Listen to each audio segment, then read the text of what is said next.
नमस्कार, मी धनंजय लिमये. प्रत्येक माणसाच्या आयुष्यात अडचणी या येतातच. आपापल्या पद्धतीने प्रत्येकजण कुठल्या ना कुठल्या तरी तज्ज्ञाला शोधून त्यातून मार्ग काढायचा प्रयत्न हा करतच असतो. आज मी जो विषय घेतला आहे त्यात पत्रिका मार्गदर्शन यासाठी ज्योतिषाकडे जे जातक जातात त्यांच्याविषयी आज मी बोलणार आहे. जो पत्रिका दाखवायला येतो त्याला जातक असे म्हटले जाते. अशा काही समस्या असतात की अनेक मार्गांनी प्रयत्न करूनसुद्धा एखादी अडचण सुटत नाही. मग शेवटचा पर्याय किंवा बऱ्याच वेळा पहिला पर्याय म्हणून देखील पत्रिकेला पसंती दिली जाते. लोक ज्योतिषाकडे जातात. तेथे गेल्यानंतर ते भांबावलेल्या अवस्थेत असतात. नक्की प्रश्न कसा विचारायचा याचं ज्ञान बऱ्याच जणांना नसते. अनेकांना तर ज्योतिष हे उपायांचे शास्त्र आहे असेच वाटते. तुम्ही काहीही करा, ज्योतिषाकडे आलात, उपाय मिळाला की तुम्ही सुटलात. अहो, पण एक गोष्ट लक्षात ठेवा, तुम्ही जर नोकरीला जात असाल, तुम्ही रजेचा अर्ज भरलात, याचा अर्थ तुम्हाला रजा मिळाली असा होतो का? नाही. तर ती रजा ही कुणीतरी सँक्शन करावी लागते, ती कुणीतरी पास करावी लागते, तरच तुम्हाला तुमची रजा मंजूर झाली असं म्हणता येते. त्याचप्रमाणे तुमची अडचण कुठलीही असो, ज्योतिषाकडे गेलात म्हणजे सर्व काही अलबेल असेल असं नाही. ज्योतिष हा तुम्हाला त्यावरील उपाय सांगेल, तुम्ही उपाय कराल, तुमच्याकडून गुरुजी हे उपाय करून घेतील. पण महत्त्वाचा मुद्दा लक्षात ठेवा की तो उपाय तुम्ही जो केलेला आहे तो कुणीतरी पास करणारा आहे, तो कुणीतरी सँक्शन करणारा आहे. आणि हे पास आणि सँक्शन करण्याचा अधिकार हा ना तर गुरुजीला आहे, ना तर ज्योतिषाला आहे, नाही जातकाला आहे. या शास्त्राबद्दल अनेक गैरसमज आहेत. माझा वैयक्तिक अनुभव विचाराल तर कोणतीही पत्रिका पहिल्यांदा जेव्हा जातक येतो त्यावेळेला त्याची पत्रिका बघायला कमीत कमी 1 ते 1.5 तास जातो. पत्रिका समोर आल्यानंतर त्याला अनेक प्रश्न मी विचारतो. कोणत्या प्रश्नाची तो काय उत्तरे देतो यावरून मला पत्रिकेमध्ये ग्रहांनी त्याला आत्तापर्यंत कसा इफेक्ट दिला आहे हे मला समजून येते. पत्रिकेची वेळ बरोबर आहे की नाही हे देखील मला समजून येते. त्यामुळे सुरुवातीला जेव्हा जातक पहिल्यांदाच येतो त्यावेळेला कमीत कमी 1 ते 1.5 तास पत्रिका समजण्यासाठी जातोच. जेव्हा आपण नवीन गाडी घेतो त्यावेळी आपण असं म्हणतो ना की ह्या गाडीवर हात बसायला वेळ लागतो, तशाच पद्धतीने ज्योतिषाचा पत्रिकेवर हात बसायला कमीत कमी 1 ते 1.5 तास लागतो. 5 मिनिटात पत्रिका ही बघून होऊच शकत नाही. हां, दुसऱ्यांदा जर एखादा जातक येत असेल तर मग गोष्ट वेगळी आहे. पण तरीही 5-10 मिनिटांमध्ये पत्रिका आटपणं हे अशक्यच आहे. जातक समोर बसल्यानंतर ज्योतिषी पत्रिका बघतो, जातकाकडे बघतो. ज्योतिषी हा जातकाला अनेक प्रश्न विचारत असतो. त्या उत्तरातून तो ज्योतिषी उत्तरं आणि पत्रिका यांची ताळमेळ घेत असतो. आणि हे सर्व कर्म झाल्यानंतर मग जातकाच्या प्रश्नाला तो हात घालतो. हे जास्त योग्य असेल.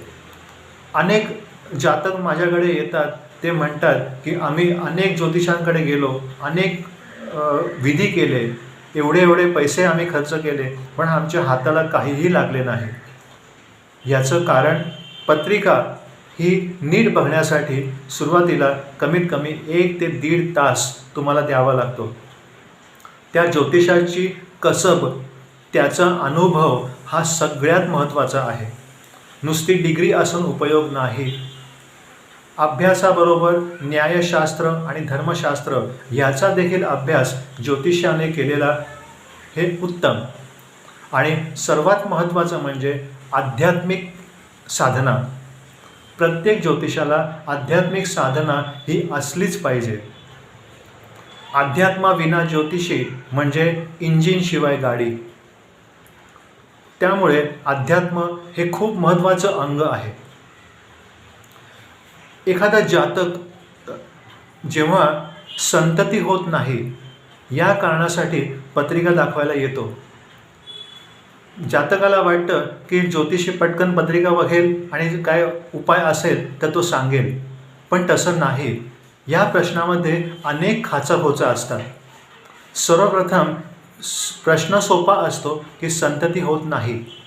मग ज्योतिषाला त्याला विचारावे लागते की ही पहिलीच संतती आहे का? मग तो म्हणतो नाही, पहिल्या संततीचं ॲबॉर्शन झालं, आता दुसरी आहे. त्यामुळे जातकाचा प्रश्न जो आहे तो प्रथम जातकाला देखील नीट समजावावा लागतो आणि ज्योतिषाने देखील नीट समजून घ्यावा लागतो. संतती होत नाही हा छोटासा मुद्दा, पण त्याला कारणीभूत किती कारणे असतील ही यादी मी बनवली आहे, ती सूची तुम्हाला वाचून दाखवतो. मेडिकल रिपोर्ट हे प्रथम बघणे. जर मेडिकल रिपोर्टमध्येच नमूद केले आहे की रिपोर्ट सगळे नॉर्मल आहेत, तरीही ही व्यक्ती हिला गर्भधारणा होऊ शकत नाही, मगच हे प्रकरण ज्योतिषाकडे गेलं तर उत्तम होईल. ज्योतिषाकडे कधी जावं याचा नियम आहे. ज्यावेळी एखादा जातक सर्व तऱ्हेचे प्रयत्न करून थकतो, दमतो, त्याला कुठलाही मार्ग उरत नाही, अशा शेवटच्या टप्प्यामध्ये ज्योतिषाकडे जायचं असतं. उठसूट ज्योतिषाकडे जाण्यात अर्थ नाही, त्यामुळे तुम्हाला बरोबर उत्तरं मिळत नाहीत. जातकाचा दुसरा एक प्रॉब्लेम असा असतो की तो एका वेळेला अनेक प्रश्नांचं गाठोडं घेऊन येतो. म्हणजे याचं लग्न होत नाही, त्याला संतती होत नाही, मग याला नोकरी मिळेल का? एका वेळी एकच प्रश्न घेऊन या. इथे वेळ वाचवण्याच्या मागे लागू नका, कारण ज्योतिषशास्त्र हे पूर्णपणे वेळेवर अवलंबून आहे. तुम्ही जो प्रश्न घेऊन आलेला आहात तोच प्रश्न वेळ दाखवत आहे का हे प्रथम ज्योतिषाला बघावं लागतं. त्यामुळे प्रथम एकाच प्रश्नाच्या मागे लागा, तोच प्रश्न घेऊन ज्योतिषाकडे जा. आता मूळ मुद्द्याकडे वळू आपण. संतती पहिलीच आहे का? लग्न कधी झाले? अनेक वेळा 40-45 नंतर लग्न होते. अशा वेळेला स्त्रीची पाळी देखील गेलेली असते. त्यामुळे हा प्रश्न खूप महत्त्वाचा आहे. हे सर्व संतती होत नाही या प्रश्नाची कारणे आहेत. ॲबॉर्शन म्हणजे गर्भपात झाले का? गर्भपात होण्यामागची कारणं काय? गर्भ मृत अवस्थेतच जन्माला येतो का? का जन्मानंतर मृत्यू होतो? का कन्या संतती होते म्हणून गर्भपात केला जातो? का गर्भामध्ये काही व्यंग आढळते म्हणून गर्भपात करावा लागतो? किंवा गर्भधारणेनंतर त्या स्त्रीला एखादे आजारपण येते, त्यामुळे तिला मेडिकल ट्रीटमेंट घ्यावी लागते. अशा वेळी त्या औषधांचा परिणाम देखील त्या गर्भावर होतो, म्हणून डॉक्टर सुचवतात की तुम्ही गर्भपात करा. स्त्री आणि पुरुष यांच्यामध्ये संबंधच येत नाहीत. स्त्री आणि पुरुष यांच्यात काही लैंगिक समस्या असतात की जे उघडपणे बोलायला ते कचरतात. गर्भधारणच होत नाही. सर्व रिपोर्ट नॉर्मल आहेत तरी संतती होत नाही. स्त्रीबीज यांची संख्या कमी किंवा शुक्राणूंची संख्या ही कमी आहे. स्त्री ही कुपोषित आहे आणि अशक्त आहे, त्यामुळे तिला गर्भधारणा होऊ शकत नाही आणि जरी झाली तरी संततीमध्ये अनेक प्रॉब्लेम्स निर्माण होऊ शकतात. काही वैद्यकीय कॉम्प्लिकेशन्स असतात, गुंतागुंत असते, त्यामुळे डॉक्टरच सांगतात की अशा अशा कारणामुळे तुम्ही संततीला शक्यतो जाऊच नका, कुणीतरी दत्तक घ्या. किंवा गर्भसंस्थेमध्ये नैसर्गिक दोष असतात. या सर्व कारणांचा विचार हा ज्योतिषाला करावा लागतो. प्रत्येक कारणाला कारणीभूत घटना जी असते ती वेगळी असते. एखादे कारण शोधले की त्या कारणामागे त्या ज्योतिषाला घटना शोधावी लागते. कारण घटना शोधल्यानंतरच त्याची तीव्रता किती आहे, त्या घटनेची तीव्रता किती आहे हे ओळखल्यानंतरच तुम्हाला उपाय देता येऊ शकतो. तुम्ही अशी कल्पना करा की एका डॉक्टरकडे सकाळी 2 पेशंट आले. त्यापैकी एका पेशंटला सकाळपासूनच ताप येत होता, 101 किंवा 100पर्यंत ताप होता. आणि दुसरा एक पेशंट आला, त्याला 105 ताप हा कंटिन्युअस सलग 3 दिवस आहे. या दोन्ही पेशंटना डॉक्टर एकच औषध देईल का? अशक्य आहे. कदाचित पहिल्या पेशंटला तो साधे औषध देईल आणि घरी पाठवेल, पण दुसरा पेशंटबाबत तो त्याला काही चाचण्या करायला सांगेल. तोवर त्याला काही ट्रीटमेंट तो चालू ठेवेल, पण अंतिम ट्रीटमेंट ही चाचण्यांचा अहवाल आल्यानंतरच सुरू होईल. म्हणजेच काय की ताप येतोय, त्या तापाची तीव्रता किती आहे, तो ताप कशामुळे येतोय हे कारण मीमांसा केल्यानंतरच औषधोपचार सुरू होतील. कुठलाही डॉक्टर तुम्ही त्याच्याकडे गेलात आणि म्हणालात माझ्या पोटात दुखतंय म्हणून ताबडतोब तुम्हाला औषध देत नाही. उपायांच्या बाबतीत अजून एक मुद्दा मी स्पष्ट करतो. समजा एका घरामध्ये मनुष्यवध झाला आहे. अनेक प्रयत्नानंतर आरोपी सापडले. यामध्ये 4 आरोपी होते. त्यामध्ये प्रथम आरोपी जो होता त्याने प्रत्यक्ष वध केला होता. दुसऱ्या आरोपीने वध करण्यासाठी लागणारे साहित्य हे पुरवले होते. तिसऱ्या आरोपीने ती व्यक्ती कुठे येते, कुठे जाते, त्याच्याकडे कोण येतं, किती वाजता मोकळी होते, या सर्व घटनेचा तपशील दिलेला असतो. आणि चौथा आरोपी हा प्रत्यक्ष घटनेच्या वेळी घराच्या बाहेर उभं राहून हा पाळत ठेवत असतो. अपराध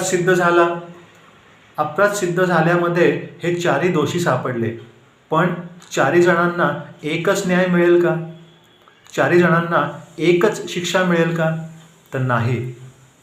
त्याचप्रमाणे प्रथम जो मुद्दा आहे तो मुद्दा त्याच्या मागील कारण अभ्यासणे, त्या कारणासाठी कोणती घटना कारणीभूत ठरते त्याचा विचार करणे, घटनेचा अभ्यास झाल्यानंतर त्याची तीव्रता ओळखणे आणि एकदा तीव्रता ओळखली की मग न्याय करणे. न्याय म्हणजे सर्वप्रथम उपायांच्या आधी 3 टप्पे आहेत. म्हणजे ज्या जातकाने जे कर्म केलं असेल त्यासाठी त्याला पापोच्चार, पश्चात्ताप, प्रायश्चित्त आणि नंतर परिमार्जन म्हणजे उपाय हा असा सिक्वेन्स आहे. या पद्धतीनेच तुम्हाला जावं लागतं. आपल्या मनाला येईल त्या पद्धतीने आपल्याला जाता येत नाही. कारण ज्योतिषाच्या हातात काय किंवा जातकाच्या हातात काय किंवा कुठल्याही मानवाला निसर्गाच्या कार्यामध्ये ढवळाढवळ करण्याचा अधिकार हा कुणीही दिलेला नाही. त्यामुळे नुसती डिग्री मिळाली म्हणून आपल्याला अधिकार प्राप्त झाले असा समज करून घेणं हे वेडेपणाचं ठरेल.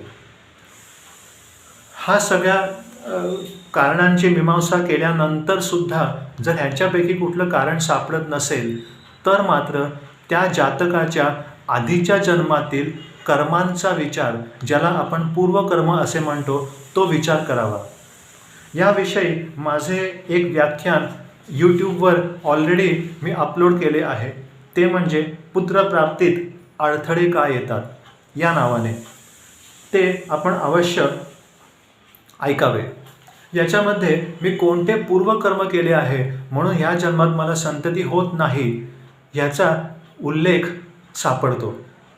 म्हणून ज्या वेळेला कुठल्याच मार्गाने उत्तर मिळत नाही त्यावेळेला पूर्वकर्माचा विचार करावा. आता पूर्वकर्माचा विचार म्हणजे आत्ता माझ्यासमोर जो जातक बसला आहे त्याच्या आधीच्या जन्मांचा विचार. म्हणजे विचार करा, ज्योतिषी हा किती सक्षम असायला हवा. आलेल्या जातकाच्या आधीच्या जन्मांचा देखील विवेचन किंवा अभ्यास त्याला करता यायला हवा. अनेक ज्योतिषांना ही देणगी नसते किंवा साधना करून देखील साध्य होत नाही. मग असे ज्योतिषी ह्या जातकाला एखाद्या 6th सेन्स म्हणजे अंतर्ज्ञानी व्यक्तीकडे पाठवतात. अशा अंतर्ज्ञानी व्यक्तीला बऱ्याच वेळा पत्रिकेची गरजच लागत नाही. जातकाला बघितल्या त्या जातकाच्या आज्ञाचक्रावरून त्याला सर्व घटनांचा अभ्यास ताबडतोब होतो. पण सध्या आपण ज्योतिषशास्त्र ह्या विषयी बोलत असल्यामुळे मी ह्या दृष्टीने हा प्रॉब्लेम कसा सॉल्व्ह करता येईल याचं उदाहरण देतो. असं समजूया की त्या जातकाच्या घराण्यामध्ये कुणीतरी नवस केलेला आहे. आधीच्या जन्मांमध्ये कुणीतरी नवस केलेला आहे की मला संतती झाली किंवा माझी संतती जगली तर मी तुला अमुक अमुक वाहेन किंवा तुझ्यासाठी अमुक अमुक करेन. आणि हा नवस हा फेडला गेलेला नसतो. आता परत पंचायत आली की हे कर्म जातकाच्या घराण्यामध्ये आधीच्या जन्मांमध्ये कुणीतरी केलेलं आहे, आधीच्या पिढ्यांमध्ये केलेलं आहे. मग आता ती पिढी कोणती? परत प्रश्न आला, पिढी सापडली किंवा न सापडो, पण नवस हा कोणत्या देवस्थानावर जाऊन केला आहे ते महत्त्वाचे. कारण ज्या ठिकाणी नवस केला आहे त्याच ठिकाणी तो नवस तुम्हाला फेडावा लागतो, अन्य ठिकाणी तो फेडता येत नाही. मग नवसात काय कबूल केले आहे हे ओळखता यायला हवे. काही जण म्हणतात मी पेढे ठेवीन, काही जण म्हणतात मी साडी नेसवीन, काही जण म्हणतात मी दिवा लावीन. जर साडी असेल तर मग ती साडी 6 वारी की 9 वारी, जर पेढे असतील तर मग अर्धा किलो की 1 किलो. कारण नवस जर 1 किलो पेढ्यांचा केला असेल आणि तुम्ही अर्धा किलो पेढे ठेवले तरीही तो नवस फिटत नाही. गोष्ट छोटी अशी आपल्याला वाटते, पण त्याचे दुरोगामी परिणाम हे खूप मोठे असतात. कुठल्याही गोष्टीकडे दुर्लक्ष करू नये. त्यामुळे नवस केलेली व्यक्ती आहे तिला कोणत्या देवस्थानाला नवस केला आहे, म्हणजे तो गणपती आहे, देवी आहे, शंकर आहे की गुरु आहेत. नवस हा कोणत्या देवस्थानाला केला आहे, ते देवस्थान कुठे आहे, त्या देवस्थानाला काय कबूल केले आहे, ह्या सर्व गोष्टी समजल्या तरच आपल्याला तो नवस फेडता येईल. नवसाबाबत अजून एक गोष्ट आपल्याला सांगतो. ही माहिती मला एका अंतर्ज्ञानी व्यक्तीने दिली, तीच मी तुमच्या समोरही मांडत आहे. आपण जेव्हा नवस करायला एखाद्या मंदिरात जातो त्यावेळी तो देव कोणीही का असेना, गणपती असेल, देवी असेल, समजा गणपती असेल, त्या गणपतीचे अनेक भक्त असतात की जिवंतपणे त्याची आराधना करतात आणि मृत्यू झाल्यानंतर देखील त्यांचा जीव हा त्या देवस्थानाभोवती फिरत असतो. मग अशा देवस्थानात तुम्ही नवस करायला गेलात तर तो देव काय करतो, त्याच्याच एखाद्या भक्तापैकी एका जीवात्म्याला हा तुमच्याकडे पाठवतो. त्या जीवात्म्याला तो देव सांगतो, बघ तुला मी एक संधी देतोय, त्या संधीचा पुरेपूर फायदा कर आणि गती मिळव. झालं, नवस मान्य होतो, संतती होते, पण ती संतती कुणाच्या उपकारामुळे झालेली असते किंवा त्या संततीवर अधिकार कुणाचा असतो, तर त्या देवस्थानाचा. मी असं पाहिलं आहे की नवस करून जी संतती झालेली आहे ती संतती ही बऱ्याच वेळा उनाड किंवा टवाळ निघते. कुठलीही गोष्ट आयुष्यात हिची मार्गी लागत नाही. त्यावेळी त्या अंतर्ज्ञानी व्यक्तीने मला सांगितले की तुम्हाला वर्षातून एकदा तरी अशा संततीला नवस केलेल्या ठिकाणी घेऊन जावे लागते. ते देवस्थान पाहते की मी पाठवलेल्या मुलाला हे जोडपं नीट सांभाळ करत आहेत की नाही. त्या देवाचं समाधान झालं की मग तो मुलगा पुन्हा सुतासारखा सरळ होतो. तुम्ही पहा, प्रश्न हा नुसता नवसाचा आहे, पण नवस आधीच्या पिढीमध्ये झालेला आहे. तो कोणत्या पिढीत झाला, कोणत्या देवस्थानाला केला, त्याच्यात काय कबूल केले, ह्या सर्व गोष्टी ह्या ज्योतिषाला शोधाव्या लागतात. त्यापैकी काही गोष्टी ह्या पत्रिकेच्या आवाक्यात येतच नाहीत. त्यासाठी तुम्हाला आध्यात्मिक बैठक ही लागतेच. अजून एक उदाहरण आपण घेतलं तर ते म्हणजे घराण्याचा शाप. एखाद्या स्त्रीचा कुणीतरी कुठल्या तरी जन्मामध्ये कुठल्या तरी पिढीमध्ये गर्भपात केलेला असतो. एखाद्या स्त्रीला संतती होऊनच दिलेली नसते. अशा वेळेला अशी स्त्री रागाच्या भरात ही शापवाणी उच्चारते. त्यामुळे एखाद्या घराण्याला संतती प्राप्तच होत नाही. अशा वेळेला हे प्रकरण जेव्हा ज्योतिषाकडे येते तेव्हा ज्योतिषाची खरी कसब ही पणाला लागलेली असते. प्रथम हा शाप जो घराण्याला मिळालेला आहे तो कोणाच्या घराण्याला मिळालेला आहे, जातकाच्या आईच्या की जातकाच्या वडिलांच्या, हे प्रथम शोधावे लागते. म्हणजे हा घराण्याचा दोष आहे का हे शोधावे लागते. त्यानंतर जातकाचे वैयक्तिक पूर्वकर्म, म्हणजे जातकाने आधी जे जन्म घेतले त्यात त्याने काही चुकीचे कर्म केले का हे तपासावे लागते. हे 5 मिनिटाचे काम नाही. हे सर्व तपासल्यानंतर शाप हा नक्की कुणी दिलेला आहे, नुसताच पितृदोष किंवा पितृशाप म्हणून चालत नाही, तर जो कोणी पितर आहे तो आयडेंटिफाय व्हावा लागतो, तो ओळखता यावा लागतो की एखाद्या भावाने तळतळाट दिलं आहे, की एखाद्या आईने दिलं आहे, एखाद्या वडिलांनी दिलेलं आहे किंवा शेजाऱ्यांनी दिलेलं आहे. हे सर्व तपासावे लागते.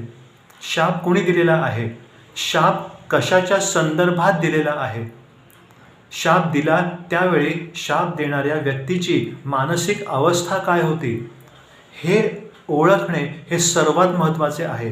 कारण फक्त त्यावरच उपाय ठरवता येतो.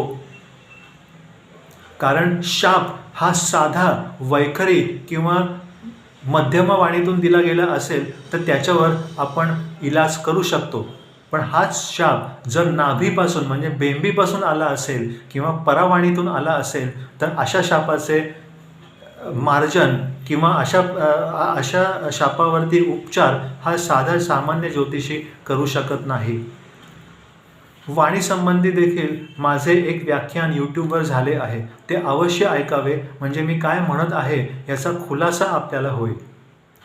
जेवढा शापाची किंवा तळतळाटाची तीव्रता जास्त तितका त्या शापाची शरीरातून बाहेर पडण्याची खोली अधिक. आपण म्हणतो नाही का की एखादा माणूस बेंबीच्या देठापासून ओरडतो किंवा एखादा माणूस बेंबीच्या देठापासून हसतो किंवा एखादा माणूस हा पोटात काहीतरी लपवून ठेवतो. तशा पद्धतीने जर पोटातून एखादा शाप आला असेल म्हणजेच की अत्यंत खोलवर अशा शरीरातून आणि मनातून जर शाप आला असेल तर त्याच्यासाठी उपाय करणं हे जोखमीचं असतं आणि अशक्य देखील असतं. अशा वेळी अशा शापातून मार्ग हा फक्त गुरु किंवा नवनाथ किंवा नाथपंथी व्यक्ती हेच तुम्हाला याच्यातून मार्ग दाखवू शकतात. त्यामुळे ज्योतिषासमोर अनेक आव्हानं असतात. ज्योतिष हे नुसते उपायांचे शास्त्र नाही. घरात बायकोने पैसे दिले, पिशवी दिली आणि सांगितलं भाजी आणा, अशा पद्धतीने हा बाजार नाही. जातकाने हे समजून घ्यायला हवे. एका वेळी एकच प्रश्न घ्या, प्रश्न जो काही आहे तो नीट मांडा, नीट स्वतःशी चर्चा करा. जातकाच्या अनेक जबाबदाऱ्या आहेत. त्याला असं वाटतं ज्योतिषासमोर पत्रिका ठेवली आणि दक्षिणा दिली की आमची जबाबदारी संपली.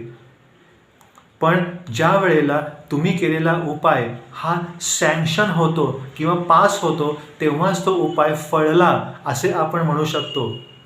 इथे मुळात हल्ली कुणालाच माहीत नाही की तो विधी कोण पास करतो ते. फक्त विधी केला की लोकांना असं वाटतं की आम्ही सुटलो. ह्यात अज्ञान खूप आहे. हल्ली लोक यांच्यामध्ये वैचारिक मागासलेपणा वाढलेला आहे.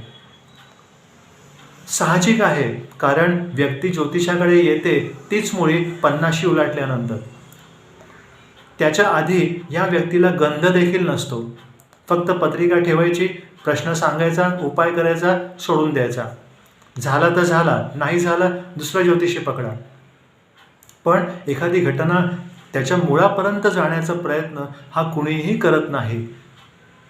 त्यामुळे जातकाचीही जबाबदारी ही महत्त्वाची आहे. सर्व भार ज्योतिषावर आणि गुरुजींवर टाकून चालत नाही. या व्याख्यानाने आपले डोळे थोडे तरी उघडतील अशी मी आशा ठेवतो. हा व्याख्यान आपल्याला कसे वाटले, आपल्या लाईक्स डिसलाईक्स अवश्य कळवा. लाईक्स असतील तर शेअर करा, सबस्क्राईब करा, बेल आयकॉनवर क्लिक करा. नमस्कार.